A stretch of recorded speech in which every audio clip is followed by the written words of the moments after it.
Приехала машина с жалобами на стук. Долго смотрели, нашли.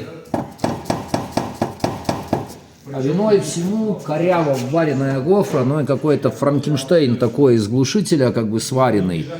Ну, как бы бюджета нет сейчас как бы переваривать, тем более ничего не сечет. Сделаем колхоз-ремонт, уже схема обкатанная. Пробка от шампанского.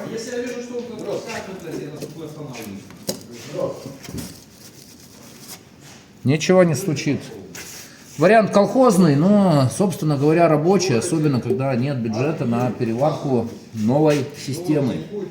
Так что, если у кого-то такое происходит, предвижу комментарии. Сгорит, расплавится, это пробка. Ни хрена с ней не будет уже, ну, как бы такие автомобили ездят, и все хорошо.